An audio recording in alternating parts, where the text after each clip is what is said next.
반갑습니다. 스포츠 분석하는 남자 스분남 인사드립니다.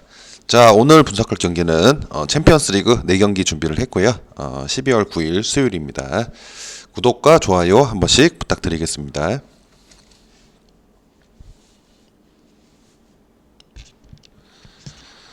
자, 요새 방송은 제가 경기가 있는 날만 드리고 있고요. 소통방에서는 경기가 방송은 안 해도 조합픽은 항상 나오고 있습니다.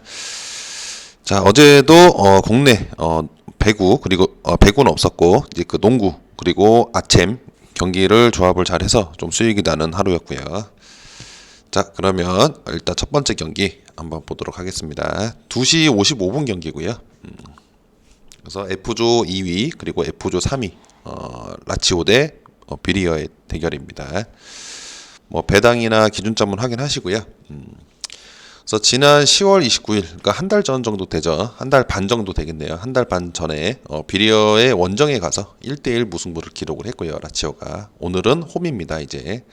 당시 유효 슈팅 3대3 그리고 점유율 58대 42로 다소 점유율에서 밀렸던 경기라고 볼 수가 있고, 이 경기는 어쨌든 라치오는 비기기만 해도 16강에 진출을 할 수 있는 상황입니다. 조 2위로 16강에 진출을 할 수 있는 상황이고, 최근에 리그와 지금 챔스 같이 계속 병행을 하고 있기 때문에 주전 수비수들의 체력적인 문제가 조금 보이고 있다라고 볼 수가 있고, 그리고 수비수 파트릭이 결장이 예정이 되어 있고 좀 수비수들의 그런 체력적인 문제도 있지만 파트릭마저도 결장이 예정이 되어 있고, 하지만 그래도 주전 공격수 임모빌레의 득점력이 리그와 챔스에서 미친 듯이 터지고 있다라는 게 참 다행이라 생각을 합니다.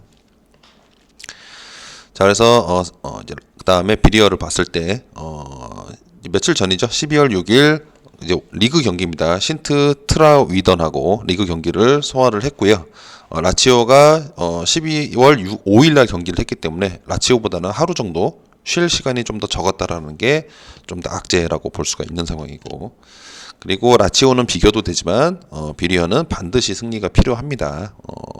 비기면 떨어지는 거고 그리고 이기면 오히려 순위가 바뀌게 되죠. 그래서 반드시 승리가 필요한 상황이고, 비리어 역시 수비에서 최근에 연속되는 경기에서 수비진들의 그런 풀스쿼드를 계속 가동을 했다는 점이 조금 불안한 요소라고 볼 수가 있다라고 생각이 들고, 라치오가 홈에서만큼은 도르트문트와 제니트를 완벽하게 격파를 하면서 2승을 챙겼고 6득점 2실점을 했던 그런 모습들을 생각을 했을 때, 비리어가 라치오를 상대할 때 상당히 좀 힘들 것 같다. 그리고 라치오는 심적으로도 비기기만 해도 된다는 그런 마음의 평온이 좀 있죠.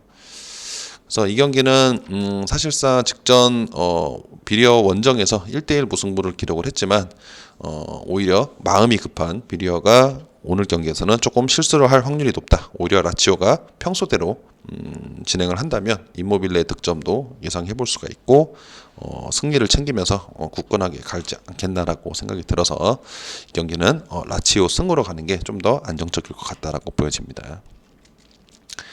팀의 수준 차이는 좀 있죠. 어느 정도는 배당에서 확인이 되듯이. 자, 다음은 2조 4위와 2위 스타드렌과 세비야.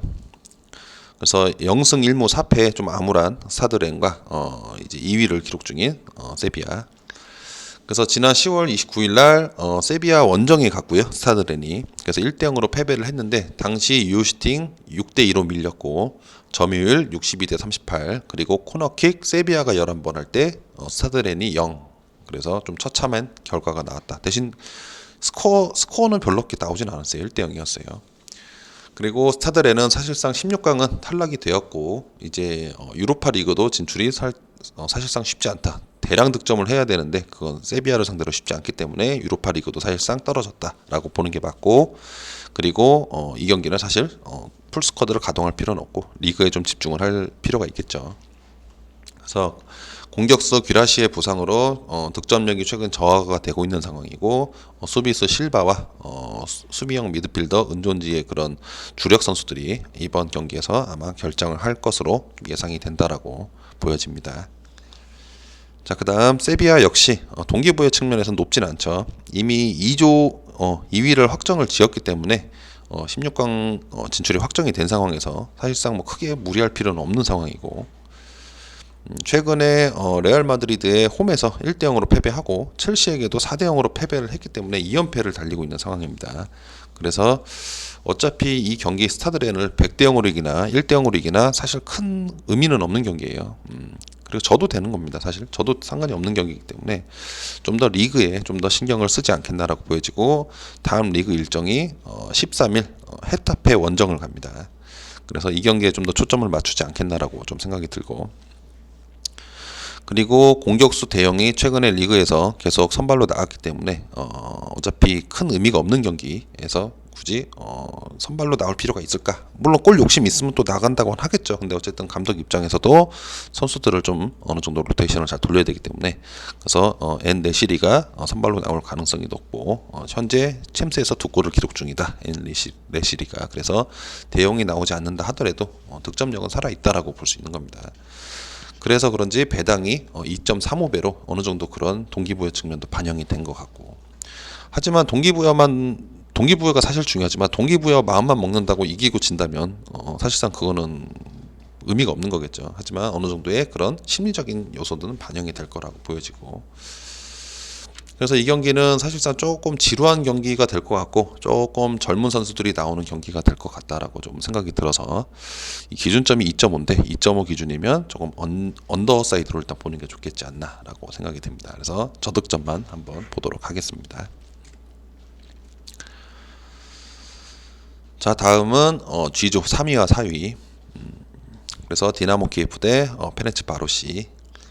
그래서 지난 10월 29일에는 페렌츠 바로시 원정에 가서 디나모 키예프가 원정을 가서 2대2 무승부를 기록을 했고, 유효슈팅 4대3으로 좀 밀렸고, 점유율도 비등비등하게 가져갔다라고 볼 수가 있는 상황이고, 그래서 두 팀 모두 현재 1무를 기록 중이기 때문에 승점이 둘이 1점입니다. 그래서 1점들 간의 대결인데, 조별리그 3위를 한다면, 현재는 디나모 키예프가 3위지만 어쨌든 오늘 경기를 통해 3위를 한다면 유로파 리그에 진입할 수 있는 그런 티켓을 따낼 수 있는 그런 경기다라고 볼 수가 있고, 디나모 키예프의 최근에 그런 챔스에서의 경기 결과를 봤을 때 슈팅 자체가 많지는 않지만 또 그거에 비해서는 유효 슈팅의 비율이 높은 걸로 봐서는 전체적으로 조금 효율적인 공격을 하고 있지만 득점력이 워낙 저조해서, 그리고 또 반면에 실점을 할 때는 세트피스에서의 그런 실점이 세 골이 있었고, 그 다음에 페널티킥으로 인한 실점이 2골이 있었다라는 점들은 역시 수비가 항상 불안하다라고 볼 수가 있고, 이제 페렌츠 바로시 같은 경우에도 챔스 5경기를 지금까지 한동안 총 16실점을 했습니다. 그래서 전체 A조부터 H조까지 전체 팀들 중에서 가장 실점이 많은 그런 팀 중에 하나입니다. 그리고 현재 스쿼드상에 부상이나 코로나로 인한 전력 손실은 없는 상황이기 때문에 유로파 리그 진출을 하기 위해서는 풀스쿼드로 나오고 것으로 예상이 되고, 역시 실점이 많은 이유는 좀 수비수들의 경험 미숙이 좀 그런 이유가 있지 않았나라고 보여집니다. 왜냐하면 페렌츠 바로시 팀이 챔스에서 조별리그까지 나온 경우는 되게 드문 경우예요. 그래서 약간 긴장하는 부분도 있을 것이고, 그래서 어쨌든 유로파리그 이제 그런 진출할 수 있는 그런 기회가 지어진 경기이기 때문에 조금 누구가 됐든 한 골이라도 먼저 넣는 순간 그냥 하키에서 엠티넷 마냥 달릴 것 같다라는 생각이 좀 들고, 반면에 또 신중하긴 하겠죠. 하지만 똥줄 타는 거는 계속 후반으로 갈수록 이대로 그냥 그대로 굳혀진다면 페렌츠 바로시가 똥줄이 탈 겁니다, 계속. 그래서 2.5 기준이면 약간 다득점으로도 한번 해볼만 하겠다라고 보여지고, 이런 디나모 키예프의 이런 세트피스와 페널티킥을 허용한 점들을 감안했을 때 점수가 좀 나지 않겠나라고 보여지고, 2.5 기준 오바만 한번 보도록 하겠습니다. 다음은 G조 1위와 2위, 그래서 바르셀로나와 유벤투스의 경기. 그래서 직전 10월 29일 날 그때도 방송을 했을 때는 바르셀로나가 원정이었죠. 그때서 바르셀로나 승을 봤었는데 역시 괜찮았고, 그 당시 유벤투스에서는 호날두가 안 나왔죠. 그래서 메시와 덴벨레가 한 골씩 기록을 해서 2대0 승리를 했고, 유효 슈팅이 바르셀로나가 5번 할 동안 유벤투스가 0회였습니다. 좀 약간 무기력했던 경기고, 점유율은 비슷했고, 그래서 역시 호날두가 코로나로 출전을 불가했었는데 최근에 나오고 있고, 그래서 이번 경기에는 메시와 호날두의 대전이 예상이 된다. 있다라고 보여지고, 사실상 바르셀로나가 조 1위인데 여기서 대패만 하지 않는다면 1위를 패배를 해도 상관없습니다. 1대0이든 2대0이든 상관없는데 그 이후 이상 점수로 대패만 하지 않는다면 이미 G조 1위는 구권이 지키고 1위로 간다. 그리고 수비수 로베르토 피케의 결정이 예정이 되어 있고, 공격수 파티의 그런 결정이 예정되어 있다. 그리고 앞서 방금 말씀드린 것처럼 유벤투스가 G조 1위로 올라가기 위해서는 승리는 당연한 거고 3점 이상 대량 득점을 해서 바르셀로나를 눌러버려야 됩니다.